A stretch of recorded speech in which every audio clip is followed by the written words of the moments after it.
Welcome to the Have Mandolin Will Travel podcast.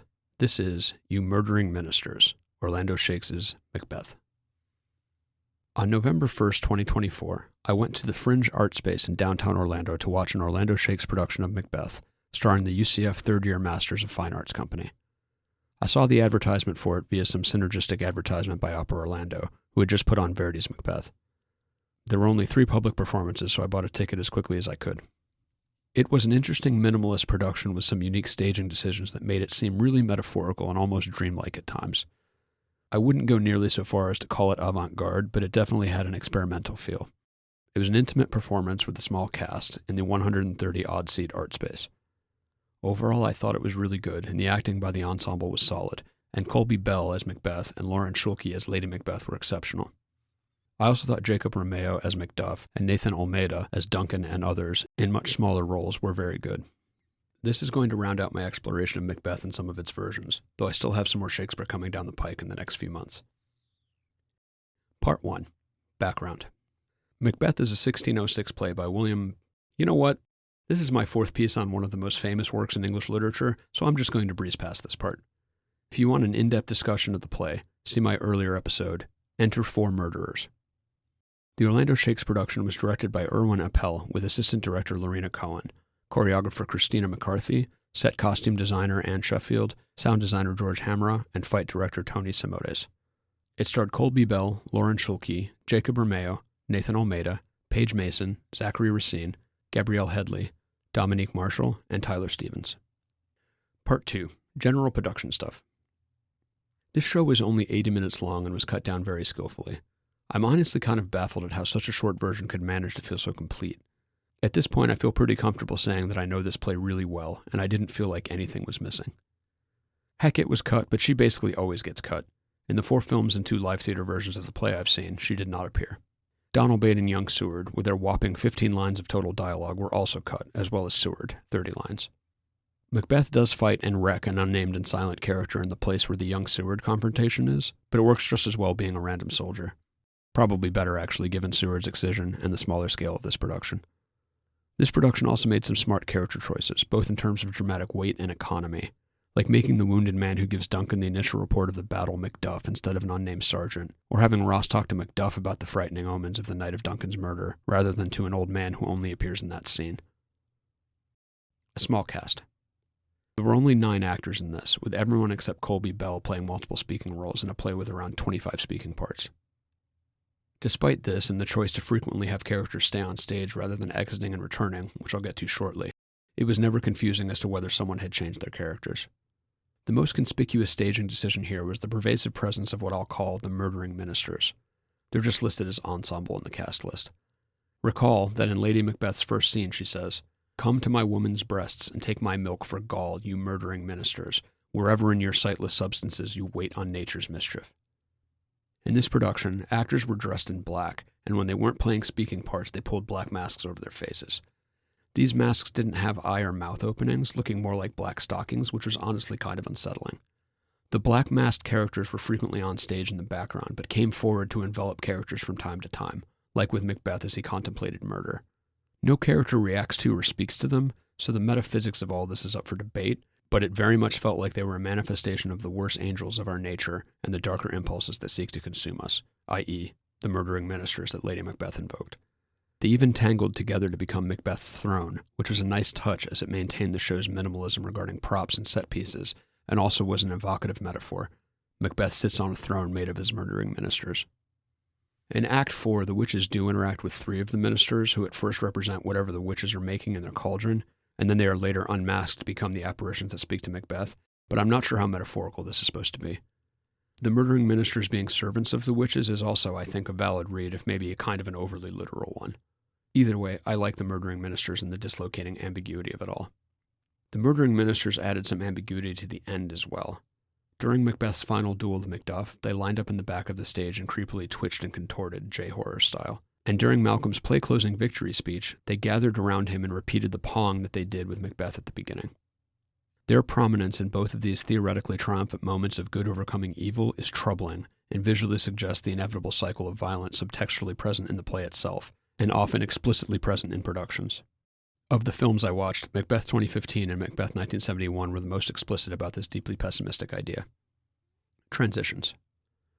The pervasive presence of the ministers also allowed for actors to change characters without, as I mentioned above, leaving the stage. So an actor might say their lines, then pull a mask over their head, do some minister stuff, then take off the mask and be someone else. The scene transitions in general happened very quickly, though they never felt rushed. The only furniture-style props on stage were two long rectangular chests which would get rearranged by the actors on the fly to suggest new locations. These chests were also used in creative ways during character changeover. The one that sticks out to me is when Duncan, lying on one of the chests, is stabbed, falls behind it, and the ministers raise the lid, completely obscuring him from the audience. 2 scenes later in the scene transition to the castle gate, Nathan Almeida lowered the lid and stood up as the drunken porter. This kind of thing happened a lot, and it was cool to watch. I thought it was interesting how sometimes 2 separate scenes were staged simultaneously. The first that jumps to mind was when Banquo and Fleance were running from the murderers, while Macbeth and Lady Macbeth had the conversation where he frets about Banquo, but tells her not to worry about his plans. It had an almost cinematic cross-cutting effect. Under beating drums, Banquo and Fleance ran in slow motion from their pursuers, while Macbeth and Lady Macbeth were standing on the 2 chests, putting them on a different elevation. This gave Lady Macbeth's frightened, "You must leave this," when she's trying to get him to stop talking crazy, more of a punch of futility. We can literally see that the next crime is already in motion. The most powerful instance of this staging technique was the juxtaposition of the murder of Lady Macduff, with a following scene of Malcolm testing Macduff, and then Ross telling them about the murder. Lady Macduff's scene ended with her on her knees, and as the fatal blows were coming down, she and the murderers froze, her hand raised to the sky with a silent scream. She is on stage for the entirety of the next scene. Being able to see her frozen terror while the next scene played out really heightened the awfulness of the act and amplified the tragic effect. Minimalism. This production used simple props that were often more metaphorical than literal. The wooden staffs were mostly weapons, but were also used to suggest a long banquet table, and a strikingly jagged and non-diegetic frame highlighting Duncan's murder. As I said, the cast was mostly in black, but they had some accents in their costumes to help visually differentiate their characters. The 3 actors playing the witches threw red shawls over their shoulders to signal their transition into the Weird Sisters. And probably coincidentally, the Macbeths were accented with green, giving them and the witches the same color palettes as in the Opera Orlando production. Red gloves were the shorthand for blood-stained hands, and this production did a really neat facsimile of Macbeth's severed head, using strategically placed black-clad ministers in a red bolt of fabric. Music. I liked how the music and sound effects were done in this production. There was a collection of instruments on the far right of the stage, like floor toms, chimes, a guitar, and even some horns. Any music or sound effects were performed by the actors themselves, frequently rotating in and out based on who needed to be speaking at any given time. The production used the chimes and the ethereal-sounding singing bowl to signal asides, often in combination with the non-asiding characters freezing in place while the speaker worked through their thoughts. The music was used well throughout. I particularly liked how the guitar, which had been playing Renaissance-sounding arpeggios while Duncan congratulated Macbeth, stopped abruptly mid-arpeggio the moment Duncan said he was naming Malcolm his heir. Until it stopped, I didn't particularly note the guitar as anything other than some nice background music, but the sudden silence injected a moment of great tension and reflected Macbeth's internal weather. Actor Tyler Stevens is a solid guitar player, by the way. The use of simple but propulsive percussion and tempo variations created an atmosphere of intensity and escalation during Duncan's murder, Macbeth's second visit to the witches, and the final fight with Macduff. It wasn't elaborate, but it was very effective. There's also some scenes where the cast sings what sounds like a drinking song to honor the king, culminating in the line, "Is not king name in the right?" I don't know if it was written for this production or as a traditional tune. I didn't recognize it, and I don't remember enough of the lyrics to easily find it online. Part 3. Character stuff. Macbeth. I mentioned briefly at the beginning, but it's worth reiterating that I think Colby Bell gave a very excellent performance as Macbeth.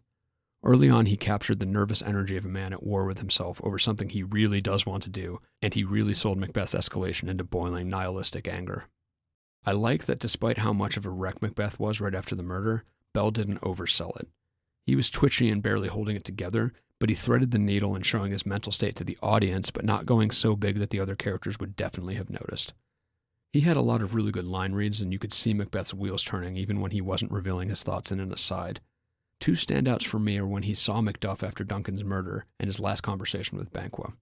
The first occurs when Macbeth makes his entrance after the drunken porter lets Macduff and Lennox in. In the text of the play, Lennox greets him with "Good morrow, noble sir," and Macbeth replies, "Good morrow both." Bell played Macbeth as edgy and a little distracted, and he started his line having only registered Lennox, but after the word morrow he saw Macduff, and he had a slight hesitation before saying both, with an inflection that, while subtle, clearly portrayed shit. You could almost feel his stomach drop. This was also a good moment dramatically because it established that Macbeth immediately recognized Macduff as someone he needs to be wary of. In Macbeth's final conversation with Banquo in Act 3, Scene 1, this production had Fleance enter right after Macbeth bids Banquo adieu. Bell's eyes flickered from Fleance to Banquo, and after a slight pause he gave his line, "Goes Fleance with you?" You could practically see him thinking, wait, they'll be in the same place. Now's the time. These were both small things, but I think good acting is often an aggregate of small decisions. Bell also had some really good moments of nonverbal acting. After Duncan's murder, this exchange happened. Banquo: "In the great hand of God I stand, and thence against the undivulged pretense I fight of treasonous malice." Macduff: "And so do I. All. So all." When Macbeth says "so all," he's just a hair behind everyone else, and Bell looked discomfited and visibly swallowed, like this extra bit of performative hypocrisy made him queasy. I also really liked how after he takes Duncan's hand for the last time after Lady Macbeth has steeled his resolve, he gave her the briefest glance as he exited with the king. It was only a telling look from the perspective of the audience who had heard he and his wife's earlier conversation. Like in the post-murder scene, the moment wasn't overplayed, and none of the characters would have thought anything of it. There were so many of these little moments, but the last one I want to highlight is after Banquo's murder, when the cast is singing the kingship song now to Macbeth. When they hit the line, "Is not Macbeth in the right?" Bell had a grim 1,000-yard stare as he half-heartedly sang. It was a purely visual prefiguration of his later line, "I am in blood, stepped in so far, that should I wade no more, returning were as tedious as go o'er." And as a bonus, the way he jerked his arm away from Lady Macbeth here was a sad contrast to their earlier intimacy. He is pulling away from her just as he's cutting himself off from his humanity. Lady Macbeth. I also really liked Lauren Schulke as Lady Macbeth, in a very intense performance of barely contained mania. To be honest, I was initially a little unsure about it at first, as the intensity was at almost 10 right out of the gate, but it became clear very quickly that it was highly motivated. In her first appearance, she was a coiled spring, with wild eyes that somehow also made her seem fragile. She gave off an air of instability, like she was frayed and on the edge of a breakdown, and she nearly did break down into tears reading Macbeth's letter.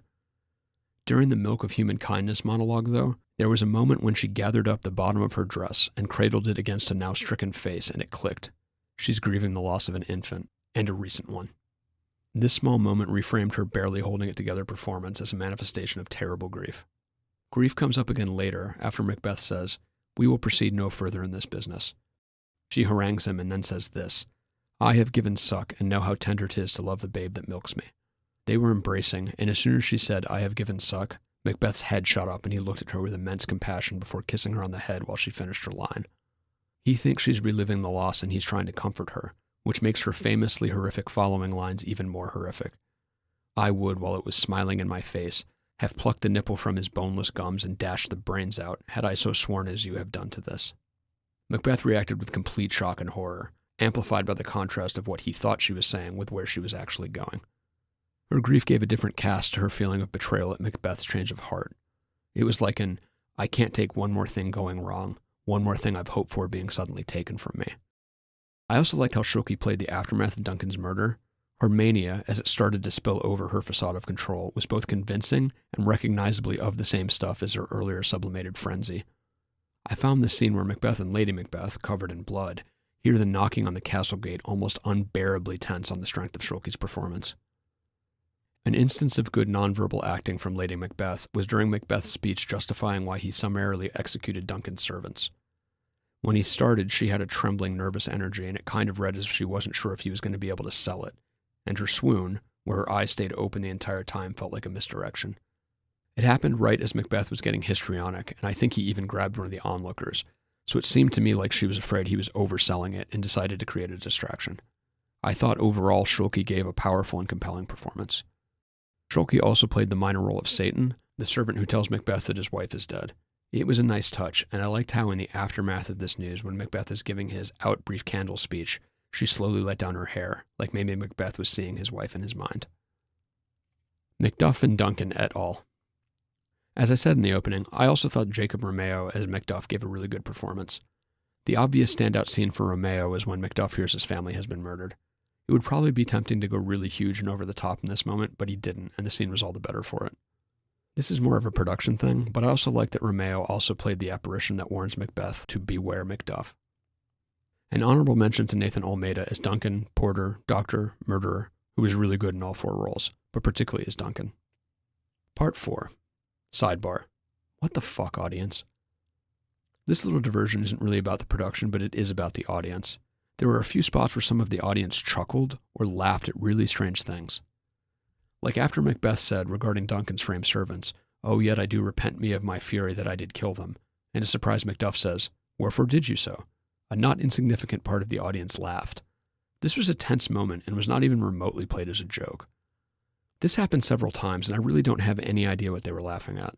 And ironically, no one laughed at the potentially funny Duncan moment where he laments what a bad judge of character he is regarding the treacherous Thane of Cawdor, saying, "There's no art to find the mind's construction in the face. He was a gentleman on whom I built an absolute trust," and then immediately turns and greets the new Thane of Cawdor, i.e. Macbeth, with effusive praise and statements of trust.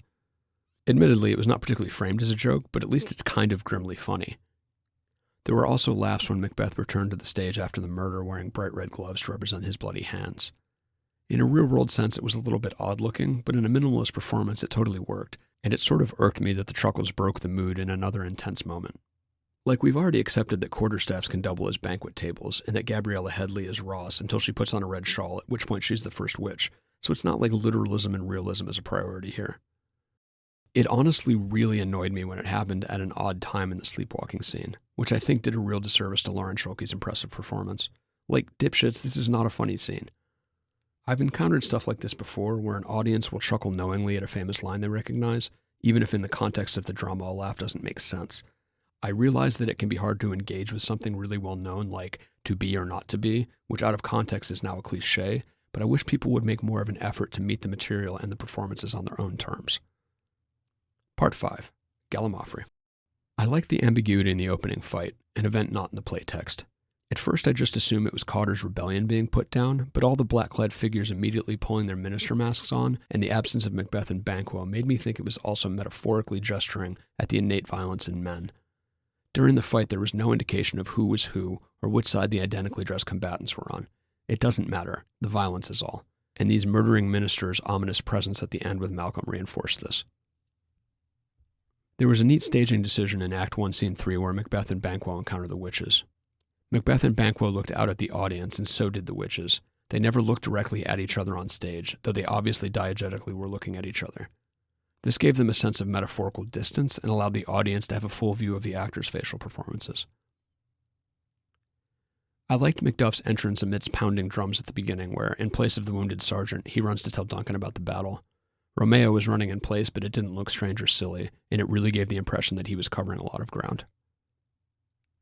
Macbeth's second visit to the witches was really well done, and I like how intense the music, the acting, and the blocking made the scene.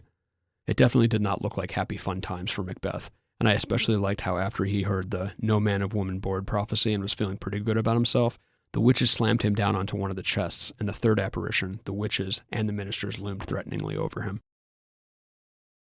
During Macbeth's duel with Macduff, this production did something I always really like, where Macbeth is confidently beating Macduff's ass until Macduff says, "Macduff was from his mother's womb untimely ripped," and this freezes Macbeth and becomes the turning point in the fight. I thought it was a nice touch that in Macbeth's final entrance after Malcolm's forces begin their march on Dunsinane, he is not wearing the royal cape he's had on since his ascension. A small visual sign that, though he doesn't know it yet, it's already over.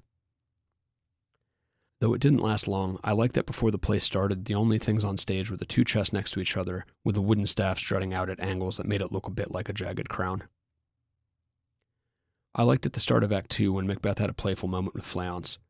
The boy was screwing around with his father's sword as he exited and ran into Macbeth, who smiled and did a little head fake, briefly joining Fleance's game.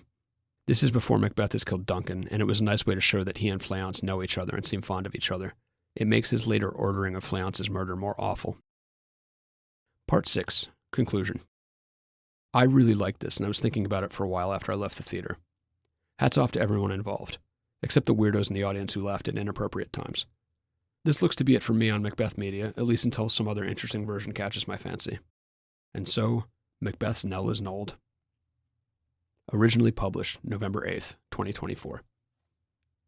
This has been the Have Mandolin Will Travel podcast. I'm Matt Giuliano, and I hope you've enjoyed this piece. Check out havemandolinwilltravel.com for a closer look at some of my other projects and to hear my music. Cheers, and happy listening.